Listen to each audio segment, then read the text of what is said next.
Wow.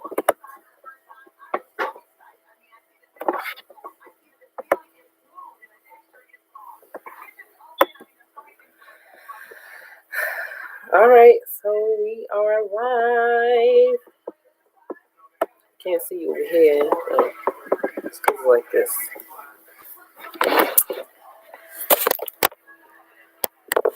Hi, guys. You hate that voice, don't you?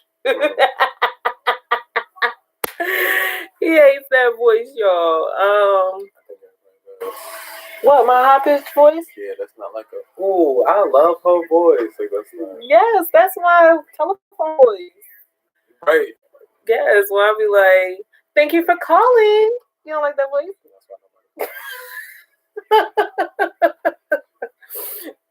Okay, sit up, because I see what kind of night you about to have. I already see. He going to be on me all night, y'all. I don't know. First of all. All right, y'all. So all my ketogenic people, my naturalistas, my everybody. I just wanted to come to y'all live tonight and ask Mr. Shannon Carter some questions and get his opinion, honest opinion on some things today. So first, I know, right, y'all? Just you want to ask that on camera.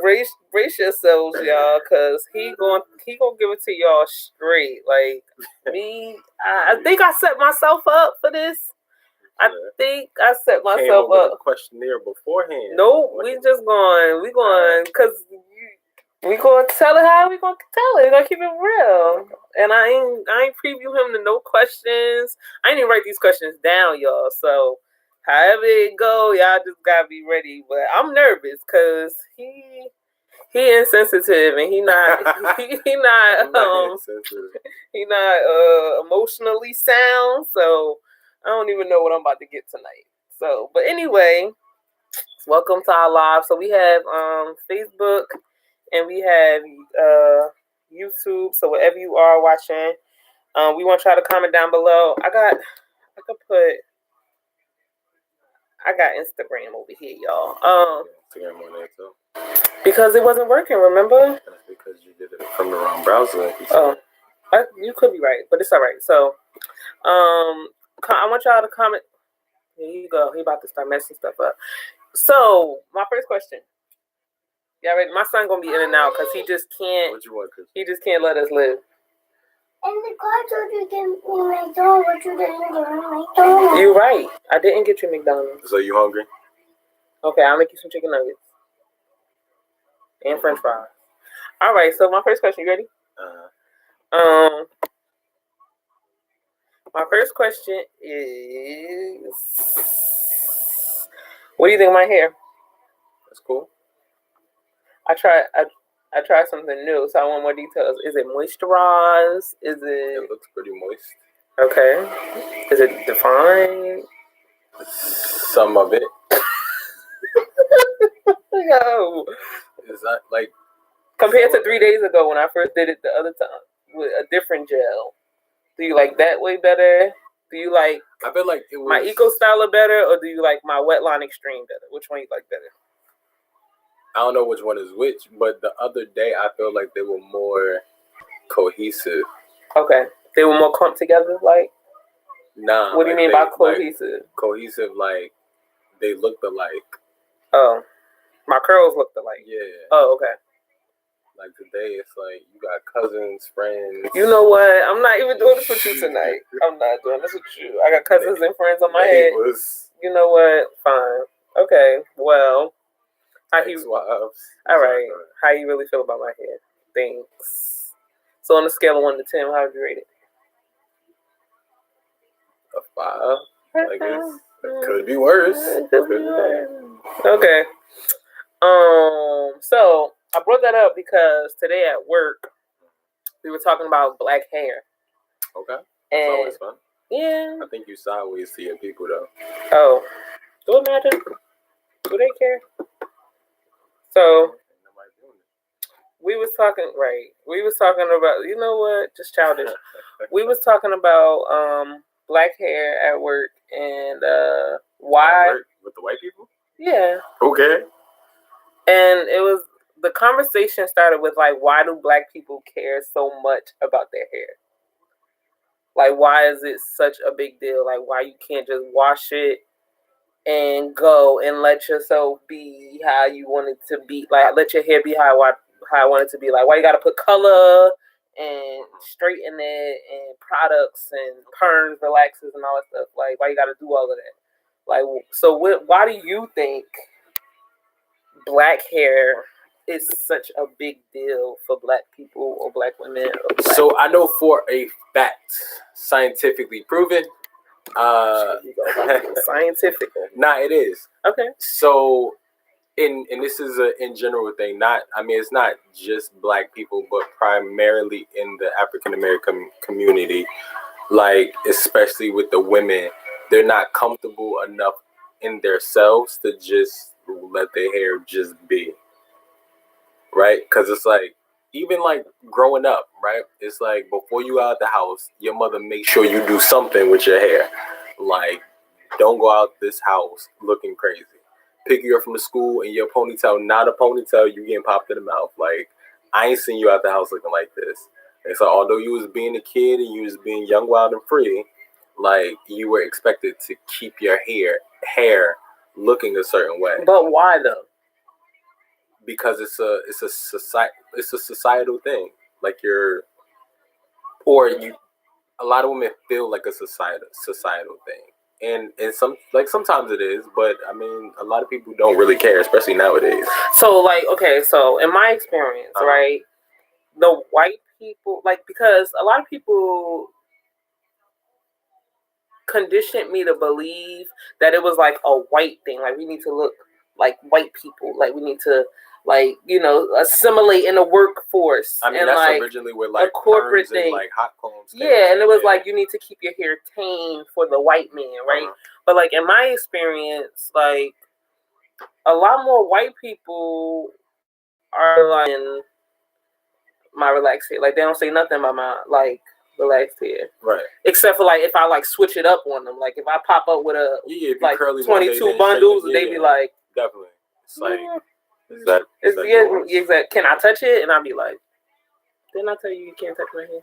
That makes sense. But yeah, so like, what? So where do you think that came from? Like the whole like corporate appropriate thing? Because honestly, I don't know. Honestly, it goes back before corporate. Okay. Right? Like after slavery, during like segregation. Okay. Like it was like, okay, to get this job, like I have to be as white as I can. Right? Okay. Like, cause like working in the fields, like cutting it, like I didn't go to school, but I sent my kids to school. And for my kids to succeed, they have to be on the same level with these white people. So it's like the kids of those slaves or people that lived through segregation, like that's when they started like processing their hair to get their hair straight as possible to like fit in with them. Although like to the white people, you look crazy. Like, but that was like the initial mindset behind it. So I want to just say hey to the people that we have over here on Facebook. Alnisa, hey Shaida, Latifa, Keisha, Pat, Tamar. Hey, so I just want to say hey to y'all. If y'all have any opinions about the situation, definitely comment down below because I want to talk to y'all and know what y'all think and y'all opinions about it too.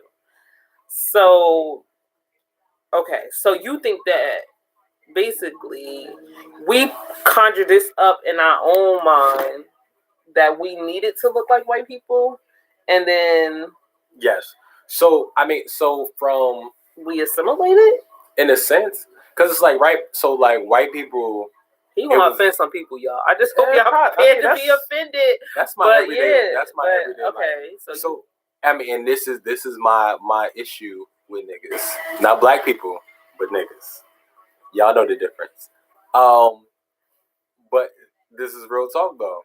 So like white people clearly, like when you come in looking different, right? Okay. They're gonna have questions.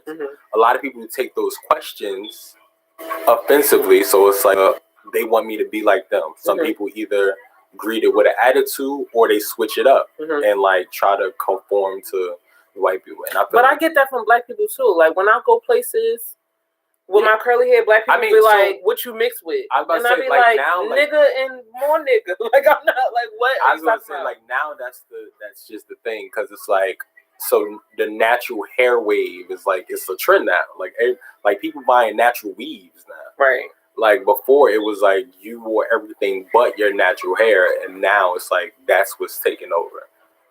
So I do feel like it's a shift in society, but like just talking about like why has it been like that? Like I think like that's why. So for me, like growing up in school, I was always natural. Like I was, my hair was braided. My mother put all these beads in my hair all over the place, and like most I didn't get relaxers and stuff like that until I got into high school, and I begged my grandmother for a relaxer because I wanted to show my length and prove to people that I wasn't bald headed because I always wore braids. I know. Right. And so my grandmother relaxed my hair against my mother's will. My grandmother relaxed my hair. But why, like, my whole point is, like, why wasn't it a movement when we was younger? Like, why did it become a movement? Like, because nobody cared about my natural hair and braids in the early 2000s. Yeah, I know. Now she won't call me. A man ain't want to answer a phone, but now she won't call me. I'm sorry. I don't think she watching though. She won't be watching. She always watch my videos. Okay. I declined you. It's like nah. I feel like more women have started to embrace themselves. Like it's been a lot more like Black Power movements. Like I mean, other than like the Black Panther Party, like it hasn't really been any like Black movements until Obama. Like after Obama was in office, like Black people was living like more proud to be Black. Yes, like people was coming into work after Barack went into office in dashikis. Like no, people, they were though. People was. See, I told you she was gonna watch my live once I declined that call. Hey, Amanda. But yeah, like people, like Black people was living their best life once Barack went in office. Like he made it comfortable for a lot of people to be Black, because like being Black in America was a very uncomfortable thing. Like, but like for who is it? Is it truly uncomfortable for Black people, or is it uncomfortable for white people? I think it's both. Okay. And when white people get uncomfortable, it makes Black people uncomfortable because anything happens when white people are uncomfortable. Right. But why are we uncomfortable? Not even anything. Bad things happen when white people are uncomfortable. Okay, so do you think, like in a place like Nigeria or like where we all Black, like we all Black, do you think that they have that same similar like uncomfortableness around white people? No. Not around each other, because I feel like for instance, like I know growing up in my household, it was like your hair's not done. Like my mom didn't care about what other people thought of it. It was like she had a perception of like how my hair is supposed to be, and like it was just something within my house. But it was something within your house because of how her mind was framed growing up. Like that's not something that just like pops in your mind. Like yes, you don't want your kids to look raggedy, but like your definition of what raggedy or like looking crazy or like unkept, you think it's like, based off of other people? Like yes. Okay. So wait, Latifah said Black women consider hair as defining to themselves. Perming, coloring, straightening seems to be a measure of acceptance amongst those around them. Going natural was our acceptance of ourselves, my opinion. I like that. Yes, natural Latifah. Just in case for those of you who just joined, like my best friend Amanda, I'm live on Facebook, YouTube, and Instagram. And we just talking about Black hair. Next, we're going to talk about the keto diet and what his opinions are of it and my weight loss and everything. And but first, our first topic is talking about natural hair and the whole movement and like why is it such a big deal to be natural? Natural hair movement is an embracement of our culture. Okay, but like, what's Black culture? Oh, let's not You ready to go there? Like, what's Black American culture? Like, there's no. I feel like, in my opinion, there's nothing that says like I'm a Black American, right? Like we don't bond over a holiday. I mean, we got Kwanzaa, but it's a lot of Black people that don't even celebrate Kwanzaa in America, and it's a Black American. It's supposed to be a Black American holiday, but like, you got some people that's saying that they're not African American. You got some people that's saying that's like they not this and that.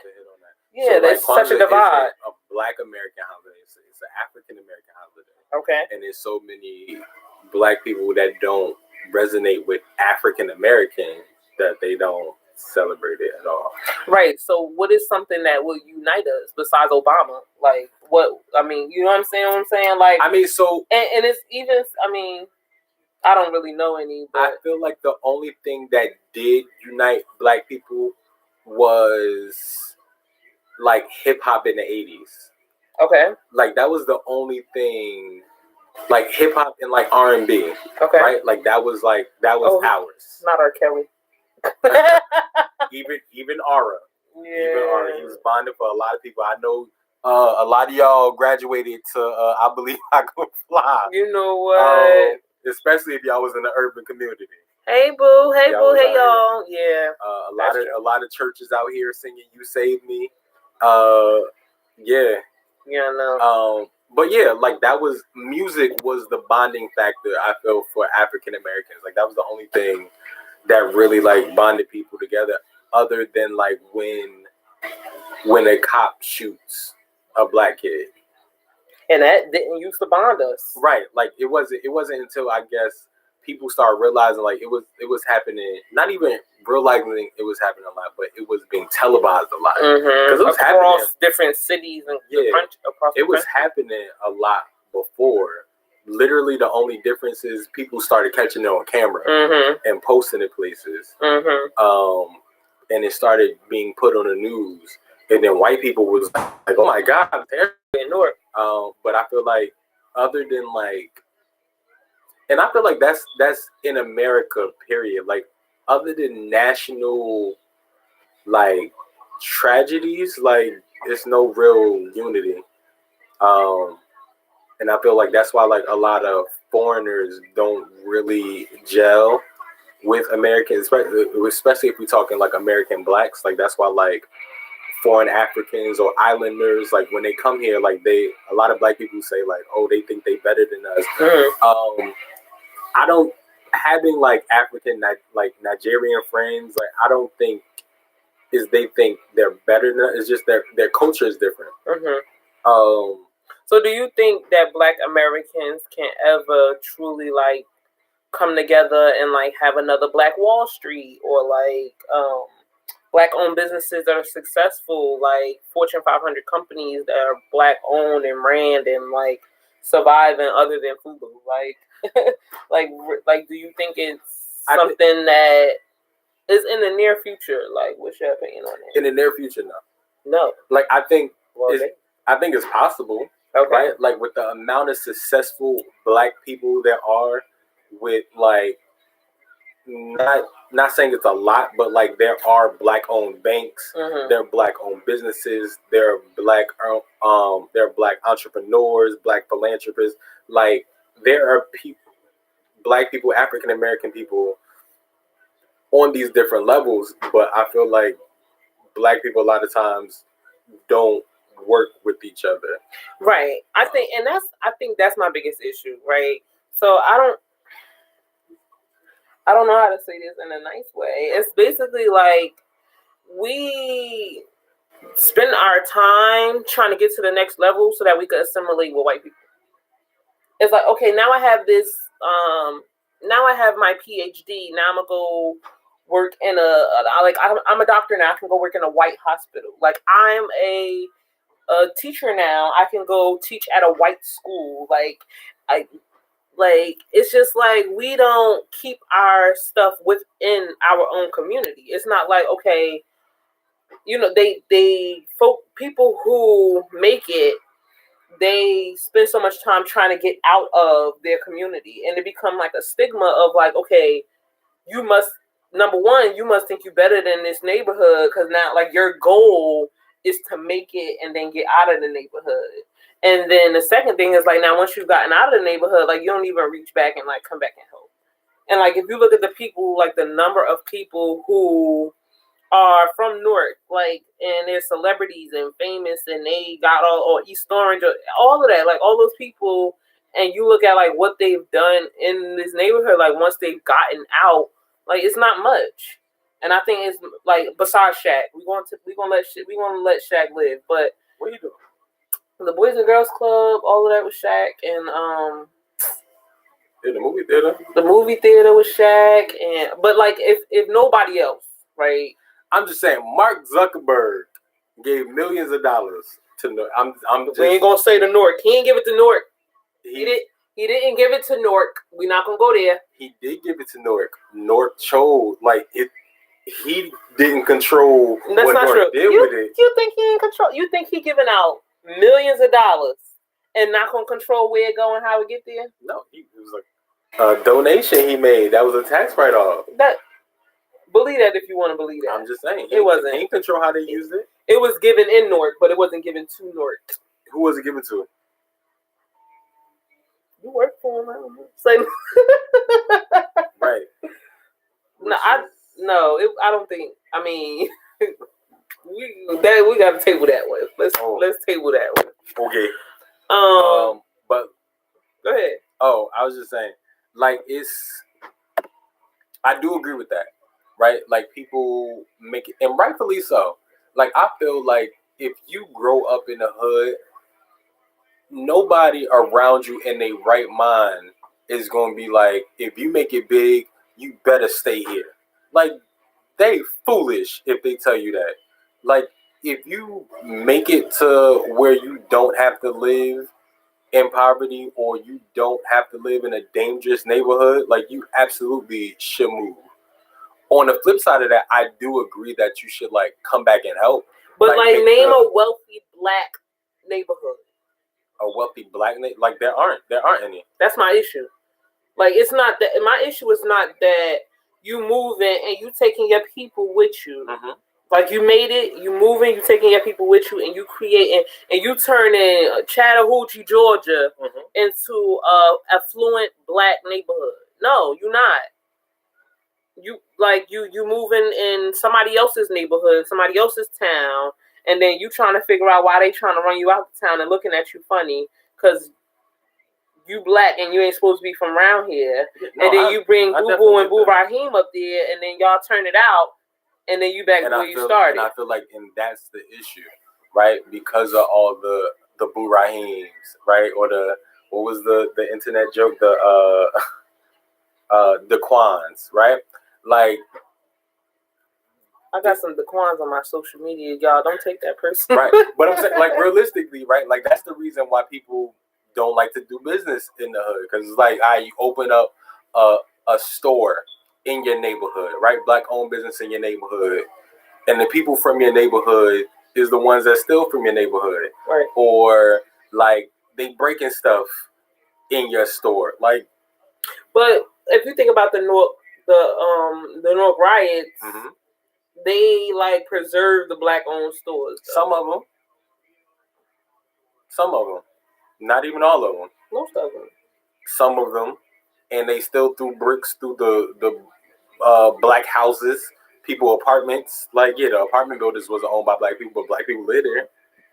Like you still, and even if you only tearing up the stores that's owned by white people, it's still in a black neighborhood. So you still making your own community look bad. Yeah, I guess that's part of my issue with like the drug epidemic and like all these young boys that's out here selling drugs to like their aunts, their uncles, their grandmothers. It's like, like what you doing? Like go like and it's not even like a come up because like if you go, I'm not saying that is better to do that, but I'm just saying that.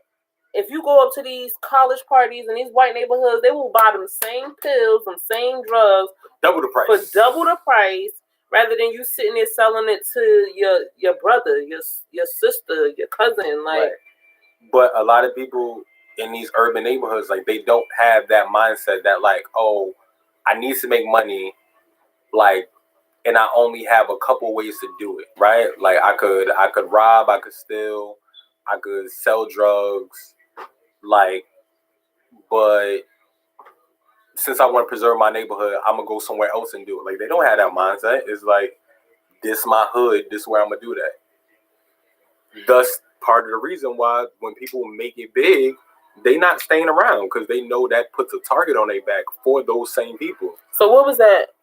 What was that? What is the origin of that? Like, where did that start from? Where it's like, or where do you think it started from anyway?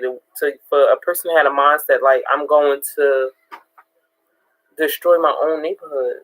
So I don't think the mindset was I'm gonna destroy my own neighborhood, but I do think the mindset is very closed-minded, and it's also very selfish, right? It's about self, like what you want and need, and how the quickest way that you can get it.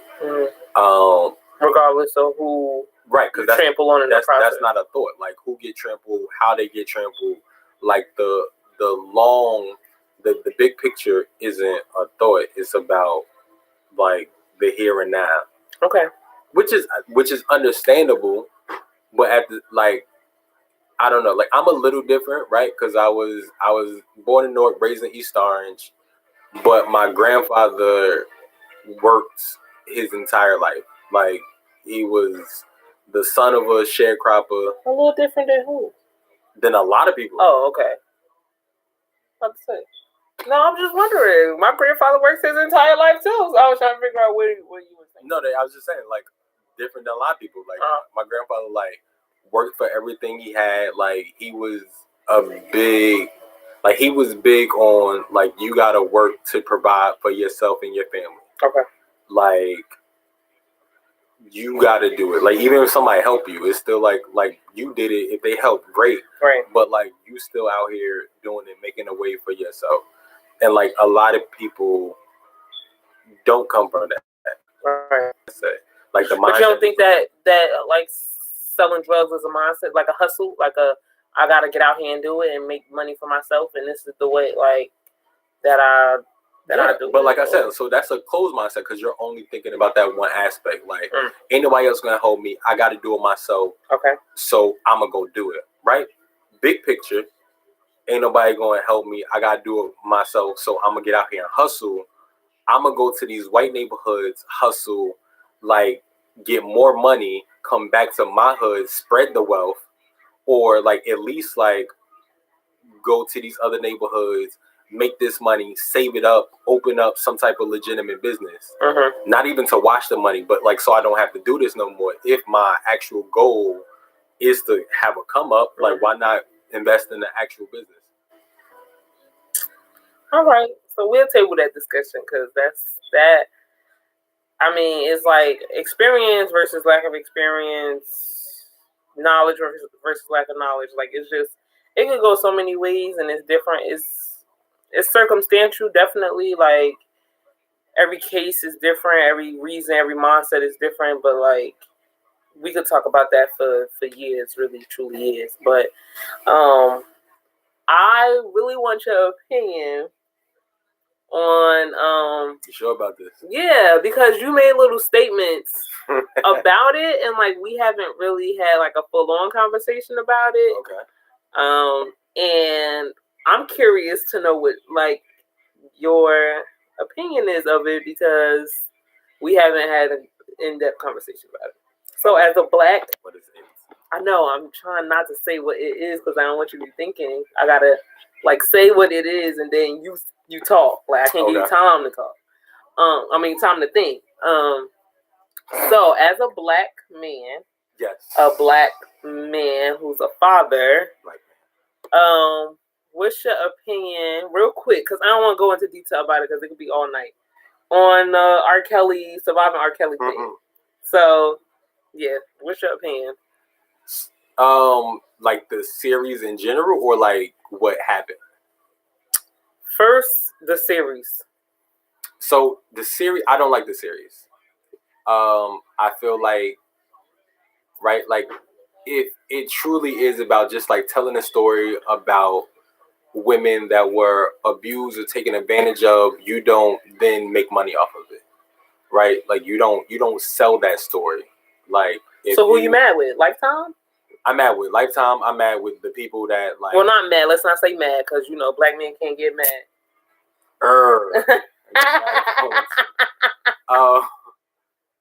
But yeah, like, I'm mad with Lifetime for even coming up with the idea. Mm-hmm. I'm mad with the women who went along with it, because it's like, right, like, none of them was recent, right? They were not in the Lifetime thing. I know it was this whole thing about he had, but it's like it's still going on. Like he still got women. That's what I'm saying. Like, yeah, like he had women captive in his house and like they couldn't leave. But like those weren't the ones who was on Lifetime. It was.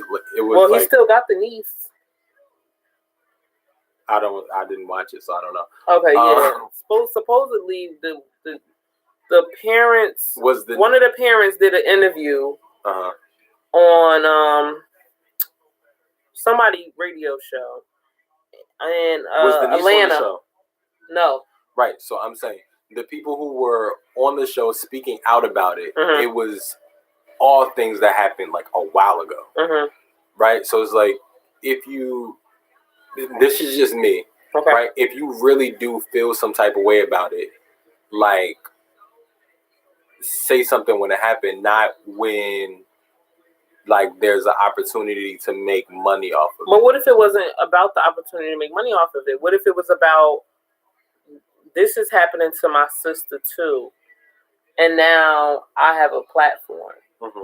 Right now, I got a back end, or like this woman who wants to do a documentary on this R. Kelly situation, and she's seeking out people who's gone through it, and you're like, I don't want to tell my story because I don't want to be killed, I don't want to be shamed, I don't want to be, and then you got Andrea Kelly and these other people like, sis, I got your back, I'm with you too. And it's like, okay, like I want people to know about my situation, what's going on, and now that I got my sisters who've gone through it too, I feel more confident to express what's going on. Because I mean, in my opinion, I know I wasn't going to say, but it's a brainwash game, right? And if you've ever gone through something like that, it's like you've brainwashed you've been brainwashed, and you brainwash yourself to believe, what's up, Chaz? What's up, y'all? You brainwash yourself to believe that like you did something wrong, and you put yourself in that situation, and you deserved what happened to you. And so you don't speak out. You don't say nothing. You don't, try to get that person brought to justice or whatever like that. Like, you don't go that route because you've already told yourself that you've done something wrong, and you mentally become brainwashed, right? So now if you get a position where it's like, no, sis, you ain't do nothing, like maybe you did do something wrong, but people need to know the story, the whole situation, and this just may have given them the opportunity to tell the whole story, the whole situation. No? I mean, yeah, that's a possibility. You're just saying it's not likely. You think it's all about the money? I'm not saying it's all about the money. I'm just saying, like, it's just real. It seems real weird that for everybody included, like, it's like, oh, I don't want to tell my story. Are you telling yours too? Like, okay, I'm gonna tell mine, because it's like, okay, so who was the first one who didn't want to tell but now wants to tell because other people are telling? Because like somebody had to be the first one to say yeah, and it was nobody else that was doing it. But Andrea Kelly was she was going on different platforms telling her story years ago. Was Andrea the ex-wife? Yeah, the ex-wife. So her issue came when R. Kelly stopped paying child support. That's when she started like speaking out about like what a low life he was, right? So it's like, so you don't think that happens, right? And I'm not saying that is right. No, that happens. But where a man do something that just trigger something in a woman, now I'm gonna let it all loose. Yes, like absolutely, or even especially with black women. Absolutely, or even on a job where it's like you work for a job, right? You give your blood, sweat, and tears to a job. Oh my God. Go ahead. You give your blood, sweat, and tears to the job, and you commit to the job. You do the job, and then when they treat you like trash, throw you under the bus, don't give you a raise, don't treat you how you're supposed to be treated, and you quit the job, you like, and matter of fact, let me tell you about all this shit that was going on in this office. And like you come back and you let them have it. Right. So I absolutely know that happens. I'm not going to say issue because I don't want to blame the victim. But my thing is, right? Oh my gosh. So say that's the case. Okay. So then you wasn't shit for allowing all this to happen and not saying anything. And now that you're upset, now you take this opportunity to say it. Right. And I don't feel like those victims are scotch-free. Like a lot of those people, the dude, the manager that was in the video, he was helping R. Kelly get away. Like, he need to go to jail. Like, I'm all for him going to jail. Like, Sparkle presented her niece to R. Kelly. Like, none of them, to me, got a clean slate. When the girl said that the door bust open and R. Kelly was having sex with Aaliyah, did you jump up and stab him? Like, what did you do? Did you do anything? No, you didn't do nothing. Like, you was worried about keeping your job. Like, at what point? And I feel like it's a stigma in the Black community. It's like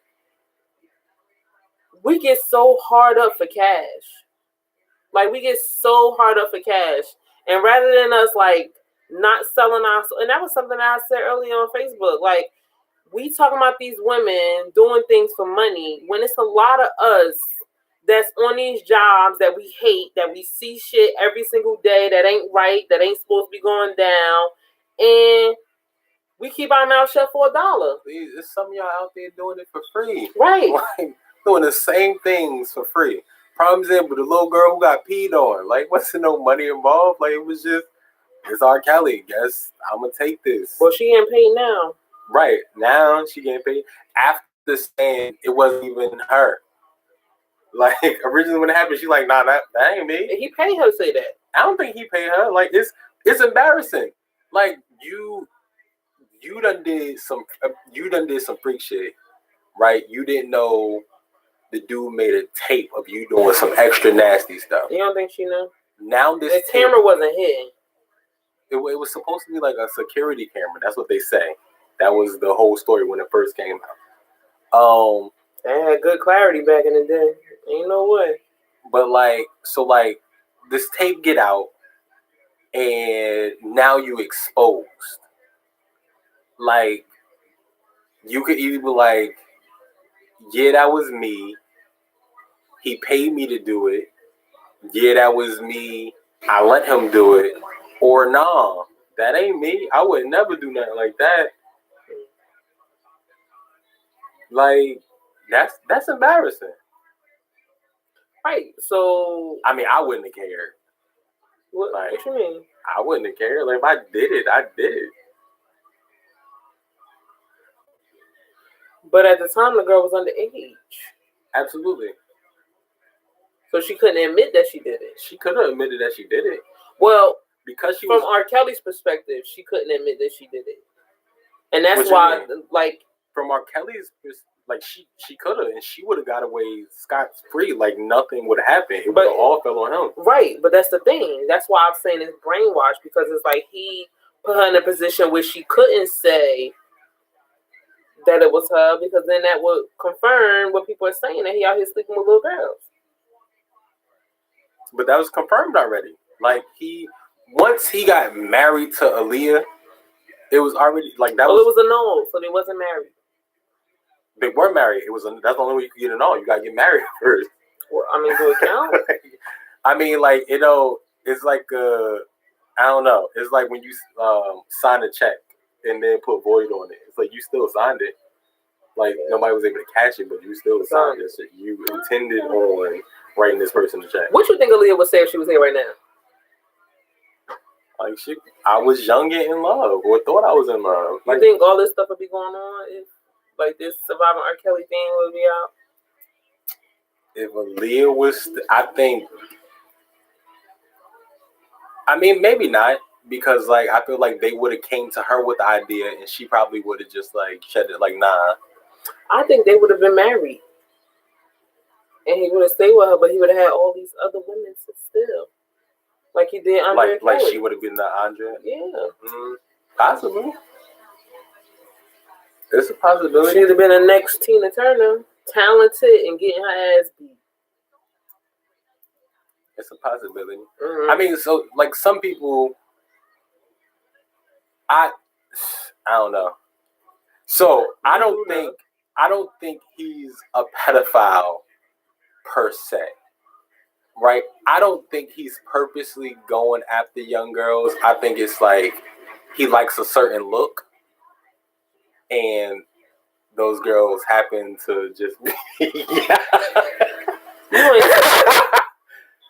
Because like he messed with a couple girls, like they was like 18, like actually like 18, 19, but like they looked young, right? Matter of fact, he had a threesome with like this like 18-year-old girl and like a 14-year-old girl. But when he met her, she was 16. When he met the 18-year-old girl? Yes. Oh, okay. He was 24 years old, going to the high school. Hey.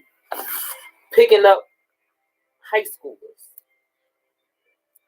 He was 24 years old. Wait, because my issue with that is I went to school with a lot of chicks in high school who was talking to dudes that was around that same age.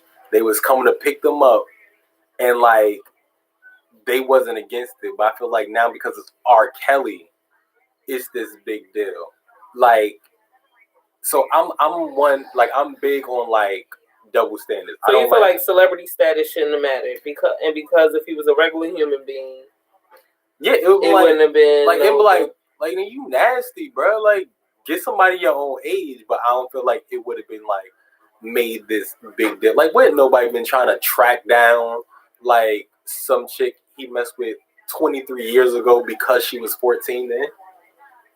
Like it was if he wasn't R. Kelly, right? It would have been like. But see, that's the issue that I have. Like any dude that mess with a girl that's underage is nasty. I agree with that. Any dude. I agree with that. Any dude that's done anything remotely close to what R. Kelly has done need to be locked up. And we need to create a understanding in the black community that shit just not okay. And I don't think we've done that, right? And part of me, I mean, I'm on the fence about it too because I feel like so my grandfather is 25 years old, 22 years older than my grandmother. Like, and back in the day, it wasn't an issue. Like, you could be 12 and 29. So back in the day, it wasn't an issue because in other countries, it's not an issue. So like. Excuse me. Like when you go back further, it's like those people were like closer related to people from other countries than like now. Yeah, so it's like I guess that's why I'm on the fence. Because like in other countries, like it's very common for like a 30-year-old to marry a 15-year-old girl, or like be offered to like a 15-year-old girl. Fathers giving up their daughters, like giving away their daughters for like a couple of goats. But do you think that come? You said goats. Did you say a couple of goats? Yeah. Do you think that comes from a lack of knowledge? Like, because they don't understand that their daughters are not mentally mature enough to have these husbands, and like they don't know, they don't have like the technology to understand the development of a woman and the body. Like, because at that age, they thinking that they in their prime and they need to hurry up and make babies with them before they get too old and ugly. And so in those countries, they still like bending their toes so their shoe size is a certain size so that they could be married. Not all of them. I'm just saying. Okay, so like, right? Of something that if as old as I can go is like the Bible, right? And biblically, oh no, like people was getting married at a young age. Like you were considered a man at 13. Right.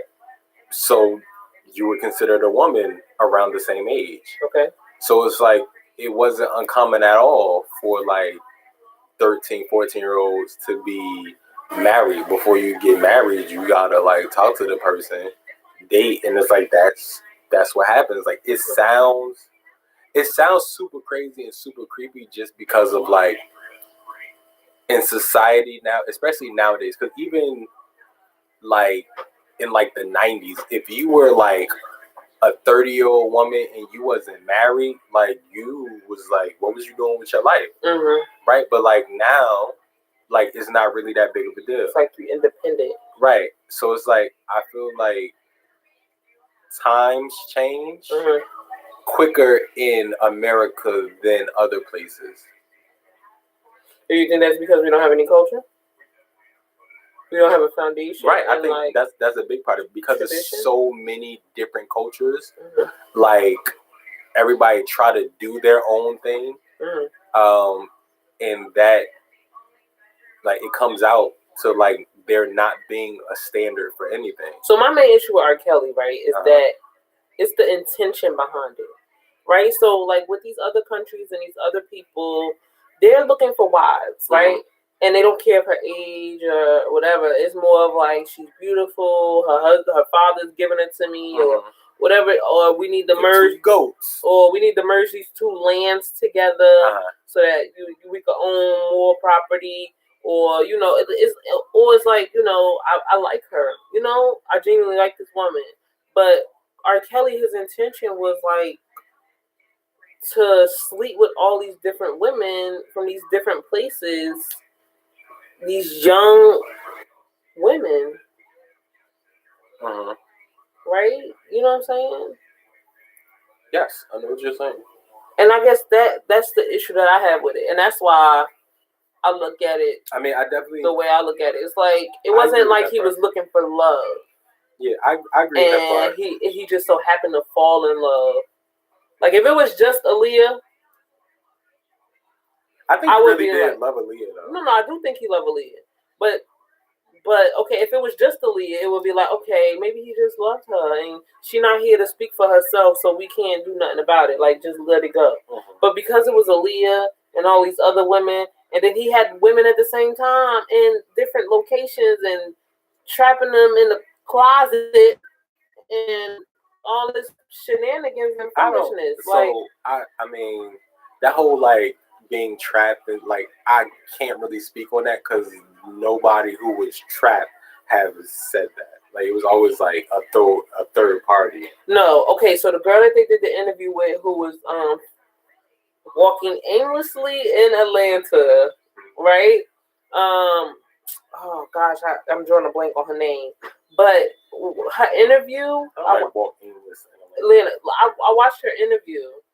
And no, actually, she was aimless in LA. Okay. And I watched her interview, and the chick that was with her was like watching her answers, like trying to see what she was saying and not saying, right? And her answers was very strategic, and she just kept repeating the same thing. Oh no, I'm just here visiting family. I'm just here visiting family. That's all. I'm just here visiting family. And she's like, I think R. Kelly's in Chicago. I don't know. And they're like, oh well, are you like blink once or something? Like they trying to get more information out of her. Are you okay? She kept saying, I'm here visiting family in LA. And then the parents went on the radio pleading to get their daughter back and hear from their daughter, and saying that she don't even have no family in LA. And that she was saying that she was visiting family, and they were like, what family in LA? Who are you visiting? And you could tell that it was something more to the story. Then she came back and did another video saying that her parents, she didn't even go into detail. She was just like, I don't know why my parents are doing this. I don't know if it's for publicity or money, but I'm okay. But it was still like scripted. And it just seemed like she was brainwashed. It really seemed like she was brainwashed. And that's not me coming from like this perspective. It was more of just like watching the video, like I wanted to like go through the video and like shake her, like, girl, this your way out. But it was like she didn't want a way out. Right. And it was scary. Do you think she not wanted? Because I feel like, right, a lot goes into getting brainwashed, right? Like, don't ask me how I know this, but like, usually when like pimp out a chick, it's like she done ran away from home, or like she just don't got nowhere to go. Mm-hmm. And he make her feel like he's the only one she could depend on. Mm-hmm. So she got to do what he say. So I feel like, and like that's the brainwash tactic, like, because it's like, so I can leave you out here in public, you can visit all these other tricks, but you coming back home to daddy. Mm-hmm. I feel like to brainwash somebody, like a lot goes into that. So it's like, what are these girls looking for? Not blaming the victim. I'm just saying, like, it goes a lot deeper, because it's like he has contact with them clearly, repeatedly. Mm-hmm. He meets them somewhere or somehow. Like, I feel it's a lot. It's a lot that it's not. I feel like it's not just as cut and dry as like people want it to be. Yeah, I don't feel like it's as cut and dry as people want it to be. I just feel like nothing in his brain said, "Oh, she's too young. I don't want it." Like, come on, guys, y'all gotta find me one that's at least 19. Yeah, like, you know what I'm saying? Like, if your road manager, your producer was out here finding these girls, that's like, the difference between being famous and being regular. Because a regular dude, like a city girl, I'm like, I definitely smash that. Find out she too young, and it's like, dang, you almost had me, and like keep it moving. I feel like when you famous, it's like, oh well. But no, okay, that's a double standard. It should be the same thing. No, it should be like, oh, she you said 15. See you in 3 years. Yeah. When I'm 62 and then you 18, it's legal. Like, yeah, whatever. Like, then nobody could say nothing. There should be no double standards. And all the girls said the same story. He told them that they had talent and he was going to do something with their talent. Some of them. And it was like, if somebody believe in you, when you that young, okay, so when you that young and you got somebody that believe in your talent and make you feel like they can help you with your talent, you become vulnerable. Right? Like, okay, for instance, like when we met, right? Mm-hmm. We bonded a lot over music and like your love for music, your ability to sing, my love for music, my desire to write. We bonded over those things, right? And now, if in your mind you was just really trying to get over, and if in your mind you was just trying to get over and smash and take advantage of me, mm-hmm. you would sell to those points of like, oh yeah, I got her. Like, she like music, and that's it. And then put me in a basement, like, you know what I'm saying? Like, that's manipulation. It is, but being brainwashed. Like, I agree, but I also feel like if that is what I did, and I was like, I now get in the basement, like, I feel like you should be. I don't know. Maybe it's just like the people I know, or like the girls I was around when I was in high school. Like, none of them would have like just went along with that. Like, but I don't feel like it was like no. I don't feel like it was. It was like, I don't like get in a basement, nigga. You got me. Like, no, I don't feel like it was. Oh, I'm gonna turn you into a movie star now. Get in the basement. No, I feel like it was gradual. It was like, I'm gonna turn you into a movie star. Come spend the night at my studio. I'm gonna tell you all about my music and Trapped in the Closet and all these different things, and you gonna fall asleep. And then the next day is gonna be, I like being called daddy. Call me daddy.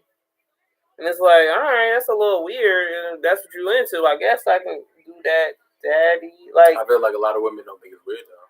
Like, that excites a lot of women.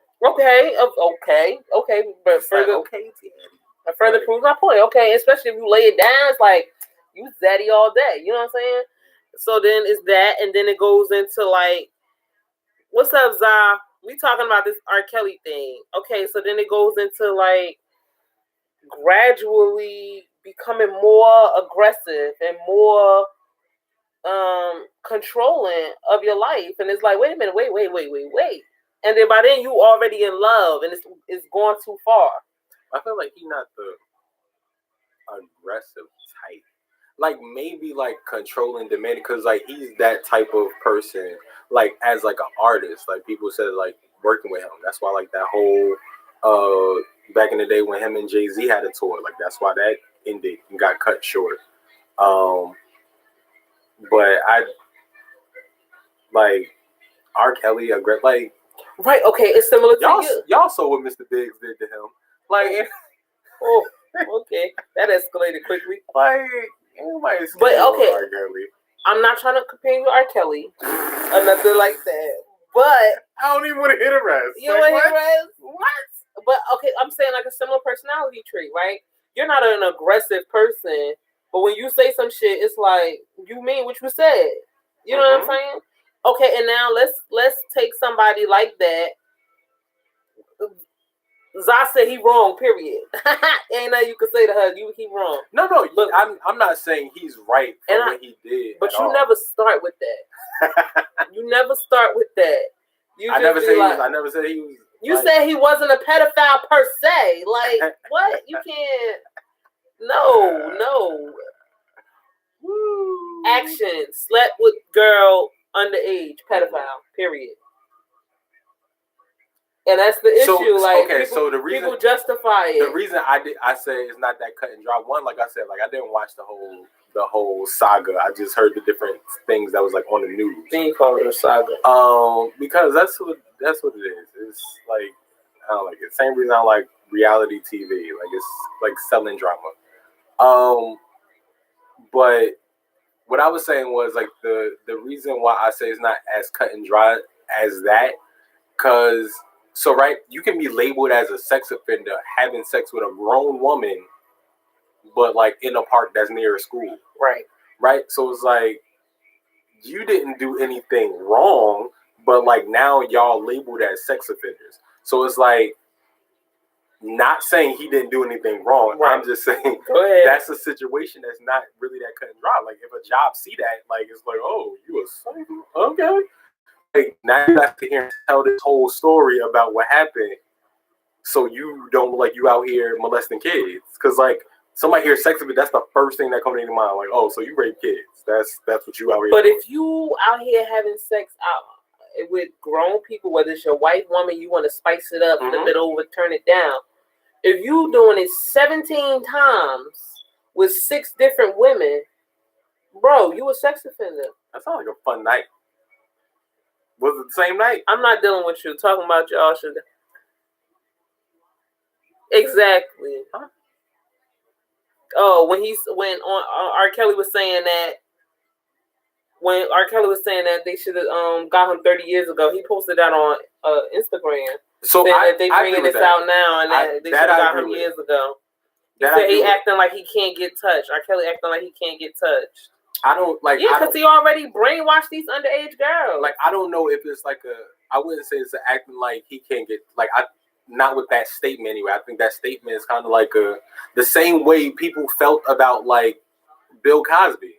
It was like, y'all bringing up something from 30 years ago. But he in jail though, getting hot dogs thrown at his head. It was the chicken patty. Listen, whatever it was. But that's what I'm saying. Like, it's like. I feel like there should, like, it should be a line. Like, I'm not saying it's right at all, but I am, like. But it ain't stopped for R. Kelly. You think he stopped? Like, he was celibate? All right. I done had 6 women. I'm done now. Like, no. Right. He didn't stop because nobody told him to stop. Like, nobody ever was like, chill. Like, ew. That's nasty. After, like, he peed on a girl, right? And like that was the big thing, that it was like, oh my God, how can you pee on this young girl? The emphasis wasn't on having sex with this young girl, right? He also got off, like he got off on it. Yeah, because Dave Chappelle making videos and the Boondocks making videos about it. Like, it's funny. The situation was a little comical, right? Oh my gosh, Shannon, I can't believe you're saying this as a father. If Christian, if my son let anybody pee on him, he deserves to get peed on. Like, if he stand there and let somebody pee on him and don't move, don't tell him to stop, don't punch him in the dick, he deserve it. I'm going to beat his ass when he tell me about it, and I'm going to find whoever did it and beat their ass. But he deserves to get peed on because you allowed that to happen. I'm a big fan of natural consequences. I don't know why she's stunting because she is too. Anytime Christian do something stupid, anytime he do something dumb, we let it happen, let it play out, let him hurt himself because that's what he deserves to happen for doing something dumb. But if a grown man roll up on my son and pee on him, I'm going to kill that nigga. I get that. But if he like, hey, come here. If it's his celebrity, now listen. Let me pee on you. Hold on. Okay. Tell me this right here. I don't care who it is. Let me tell you this right here. If Jill Scott or Jasmine Sullivan, yeah, that's what I was about to say. Like, if Jasmine Sullivan was like, you could sing, I want you to sing on my track, but you just gotta let me pee on you. What you gonna do? Guess I'm not gonna be on this track. See, right? But what do you mean, right? Okay, that's what I'm saying. Right. It makes sense, right? Let's say you homeless. I got peed on by accident in a shower before, and I was disgusted. Like, I'm not gonna let somebody. That excellent. I mean, it was my foot, but I'm not gonna let somebody pee on me on purpose. Like, what? I'm not. That's not what I'm into. But some people. What if you homeless? Okay, you ain't got nowhere to stay. You ain't got no money. And this is your big break. I'm not saying that it's right. I'm just saying, like, you don't think he prey on these women that's in circumstances where it's like they need to get out. They see fame they see fortune as their only way. They talent. So need to get out. No, groupies, yes, but not like they got a situation that they need to escape. Like the girl, what was she? She was like 14 when she went to the R. Kelly trial. Oh, that same trial where he was on trial for having sex and peeing on that girl. There was a girl he met at the trial. Right, she went there, like supported him. Didn't think he was guilty and all that. His people reached out to her, like they talked. He thanked her for supporting him. Like they met up when she was like 16. She told him that she was 19 when he asked. She told him that she was 19. Well, chicks like that deserve what they get. Oh, now she deserved it. Yes. If you lie, if you lie about your age to get what you trying, because now you scheming too. It's an equal scheme. You might just be scheming to get famous or whatever, and you ain't trying to, and then it leads to that. But if you lie in a situation, you gotta come into you. They said I was right. Might just gonna let somebody pee on them. Right. You really shouldn't let somebody just pee on you, but I can understand under extreme circumstances where you allow things to happen. I guess because you're not an emotional human being, but you allow certain things to happen that you wouldn't normally be okay with, and then afterwards you like, why the freak did I do that? Why did I allow myself? I've definitely been there. That's the majority of my life. Right. And so I have to deal with those circumstances. Like I'm not trying to put it on nobody else. Like blame and what if her else. way of dealing with those circumstances was just being like, no, that wasn't me in the tea. Maybe. So and feeling like it would clear her light, like she wouldn't be a focus of attention. And she wasn't. Like after that happened, like people stopped talking about that a couple of months after that happened. Like nobody was even talking about the girl. They're talking about the situation, right? And more emphasis on R. Kelly in this situation. But nobody was thinking about this girl. Yeah, I was too young. I don't really. A lot of people were. Yeah. And then the ones who were older, they were older, so they didn't care. They didn't care. So what you think R. Kelly next move should be? Me, still your line. Me, myself, personally? Yeah, what you think his next move should be? I think he should put out his own documentary, right? I don't want to see that shit. Yes, you do. No, I don't. You would watch it. No, I don't. Yes, if it ain't a confession, I don't want to hear it. You would watch it. I wouldn't. Put out his own documentary, like documenting like a day in his life, talking through like all these situations and all these allegations. Being I reported somebody for Facebook porn for listening to his album on live. Wow. That's not an answer. Because I don't want to hear nothing from R. Kelly. Don't say that, because if you don't want nothing associated with it, it's a lot of songs you can't listen to, right? Songs that, not only songs that he sung, but songs that he wrote. He wrote a lot of hits. I'm not talking about that. I'm talking about... That's R. Kelly, though. No. I know that what you're saying. I get what you're saying. I'm talking about... He wrote a lot of hits. K. Michelle, like, he birthed K. Michelle. I'm mad at her, too. Why you mad at her? I'm mad at her, too, because... What'd she do? She was dealing with him. Okay. And you know what she gonna say? She said, I seen a lot of stuff, but I'm not gonna speak on it because he gave me my career. Sis, you was one of those people. So I respect that. No, I don't respect that, because she was one of those people who was screaming the victim. Right. And that's why, and she did. She talked about that. She was like, I'm not going to dismiss anything they saying because, like, I've been that person. She just said she not going to speak on it, period. And I respect that, because it's like, it happened then and I didn't say anything, so I'm not going to say anything now. That's why I respect it. It's like, either say it or don't.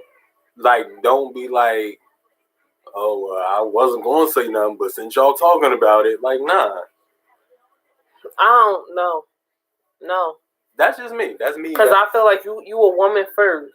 Before your career, before your talent in music, you a woman. You a human being. You a black woman. Right. And when you see these black women crying out for help, because it's a cry. Like, I don't know if you understand, them, but like, you go through no matter what. For you gotta think of, no matter how much money you get for this series, you think about when you get yourself on this TV and ready to admit something like that, the backlash that you're gonna get. You exposing some people's idol.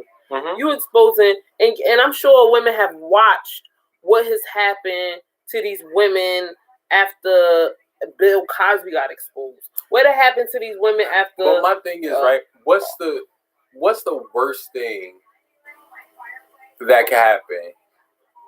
What if you come out and say you had sex with Kevin when you were 16? The same people that protected him still trying to protect him. What's the worst thing that could happen, though? Because that already happened. So what else? What is happening? They killed him. Who's ever been killed? Nobody. I'm just saying, like, you could be fearful of your life. The same way, but he's a celebrity. He's a famous person. If he want to put a hit out on a regular Joe Schmo, you thinking that you walking down the street, like, now you got to live in witness protection. Who's to say that your neighbors that live on your block is not in support of him and they think you lying, or they think you was one of them fresh-ass little girls on the block, and now you trying to blame this on R. Kelly, and you put this story out trying to get famous, and now people that's right, but people watching you, and you know what I'm saying, and everything. Like, come on now, people want to do more interviews and have more stories, and now you got to revisit this situation in your mind every time. Like, you could say no. Or you could say no, but it's still like backlash. Like, oh, you spoke before, now you don't want to talk no more. Like, when it comes to stuff like this, it's consequences and repercussions either way. If you don't say nothing, he's 75, still molesting little girls. If you do say something, the people that supported him, or people looking and saying, well, why you ain't say something 30 years ago? Maybe I wasn't confident enough. Maybe I was scared.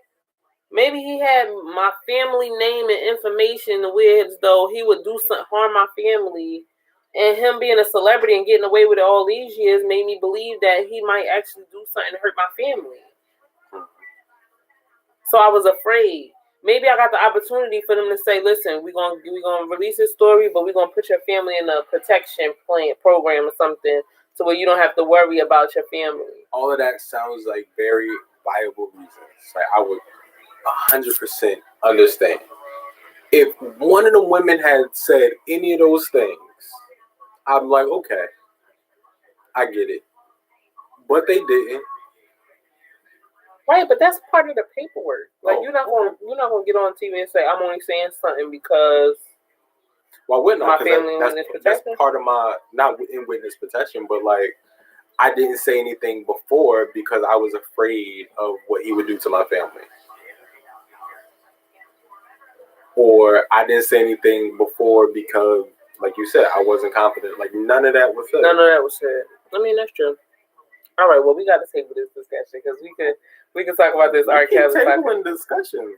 Yeah, we gonna come back to this, y'all, because we like it's good talking with you and stuff, and like because you don't never get to like since I'm always talking, I never really know like what you think, right? Okay. And sometimes you'll just laugh or smirk or smile, and I'll be like, "What that mean?" You'll be like, "Nothing." But I feel like this kind of like put you on the spot to make you like have to like physically have a conversation, and like you got all these ideas and thought provoking like thoughts and great. You know, part of the reason why I fell in love with you was just like you got these abstract views that don't really get to be shared, and it's like I want to know what you think. Help me think about things from a different perspective. I don't know if my views abstract, but it's just like a different perspective than mine. Like when you it's more like color pop, like it's exactly. I'm done with him from abstract to color pop. All right, last topic. Last topic for the day. Keto. I'm gonna give you all the questions, and then you can just talk. Okay. What do you think about the diet? What have you seen? What kind of like I guess side effects you've seen with me and like how I've acted while on the diet? If you had something to say, what is something I need to do better on the diet? And what do you think could hinder me from meeting my goal and overall? Like whatever you think, but just the diet and general conversation. So the diet is cool. I feel like it's similar to a few diets that came out before, but like it's, I guess, like more thought out. Like it was like it took the best parts of like other diets. Not really my thing because it's like no carbs and like most of what I eat is carbs. So like when I tried it, it was like I had to eat. Actually, it was like about the same amount of calories that I'm supposed to eat. Like I think regular diet is like 2,400 calories. On the keto diet, I was supposed to eat like 23. But it was like I couldn't have carbs with it. So it was like, so what am I eating? Like, because everything else is taken. And I wasn't just eating steaks and chicken all day like that. And cheese and avocados and guacamole. Nah. Eggs. Nah. I tried it like for a good, not even a good week, a good 3 days. Right, I did the eggs and grapefruit. And then I was just like, nah. You talking about the fast, yo? Yeah, that the fast. I did the eggs and grapefruit. I actually, so like the grapefruit, I didn't mind that much, but it was like the eggs, like, and I like eggs, but like it was like it made me not like eggs no more. I was like, I can't do this. But as far as like you go with the diet, which one did you ask first? Oh, things I noticed. So I noticed you got constipated a lot. What? Yeah, then you wanted to talk about this on live, so here we go. I think because of the change in diet, it made your breath stink a little bit. Because you just wasn't eating the same stuff, so it changes the body chemistry. Okay. Which is wasn't ready for this. He wasn't ready. So you should have asked questions. No, it's fine. It was good to know. Just double the list to bring.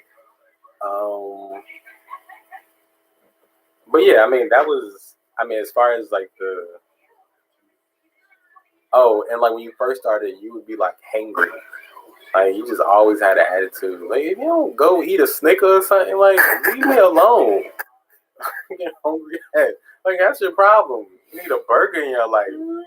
That was when I was on the fast though. The first time, Whatever it was. I was hungry and I was angry. But after 3 days, I was good. But them first 3 days, 5 days, okay, 5 days.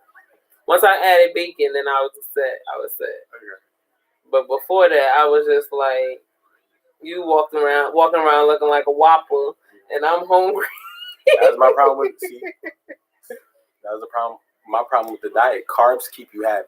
That's no, my motto. carbs make you tired. Don't tell my keto. Listen, don't tell my I eat keto. mad carbs. Yes, I'm always up. but you always tired. Yup, you up and tired. Nah, What? that's not true. I'm only tired when I do mad stuff and I just don't get no sleep and got to get up the next day and do mad stuff. But when like I get rest and then do mad stuff, like I'm good. It's like when I'm just like not able to rest. There's never been a time That haven't been tired. in at least the last 2 years where I'm like, I rest my case. what was your case? That I don't get rest and I have to do mad stuff. How old is my son? Oh, okay. All right. Okay. All right. So, all right. Okay. So I got stinky breath and tight ass and what else? No. The ass isn't tight. It actually drooped a little bit at the bottom. Had like this melted. You took it here. Go ahead. So like My booty started melting after how many pounds? I want to say after like maybe after like 15, 20. My booty. I lost my booty first. Yeah. My neck and then my booty. Nope. Booty. My booty first? Yeah. Oh. First thing out of here. You ever held a lighter to a candle and just That's how it was. My booty was melting. like that. That's You know what? But yeah. You said I had a candle wax ass. Yeah. So the first time I was like melted cheese, but now I think candle got stuck. But I didn't have a booty before I had Christian, so maybe that was the first thing to go because it was the first thing that came. That's not true. No. So. Well, I'm tightening it up now. It don't matter. I'm tightening it up now. I'm going to the gym, doing them leg crunches, presses. What do you call it? Like curls, leg curls. Your butt wasn't that big, but it had a nice shape before you had Christian. And then it was like you had Christian, and it was like it was more there, but it didn't have the same shape. And like now it's just like, all right, so we want to start from scratch. He raced his butt. You just gonna start over. Ah! He said my booty started from scratch, y'all. He's terrible. You terrible. Yeah, I don't even know how we got here. But okay. Yeah, it was that, the constipation, and the breath. Yeah. Okay, so what was good about the diet that you saw? You lost weight. Okay. Served its purpose. Okay. It made you happier. Okay. I felt like it was the first thing in a long time that you actually stuck to, so that was good. That's why I was in support of it. Like, hey. Okay. But yeah, something that could hinder you in the future or going forward, I would just say your cravings. Just cravings. Or like not having like options, like having limited options.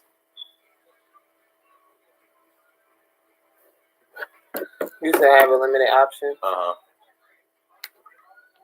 Like as far as food go. But what can I have? Like, what would I be limited by? So like, first you wasn't eating fast food. You was just eating like eggs and cheese, some chicken and bacon, right? For like a month.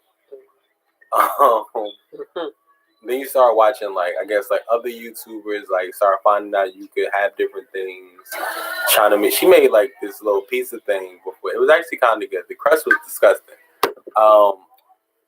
A deep dish pizza, y'all. I made a deep dish with sausage and pepperoni and cheese. I used 3 different kinds of cheese. No, the issue, like I said, the issue was the crust. Yeah, because it was almond flour, but it ain't gonna get no better than that. But when I thinned it out, it was better as a thin crust than a deep dish crust. Okay, all right. Yeah, because before it was. But it tastes like a chit. Okay. Like flatbread, like you know.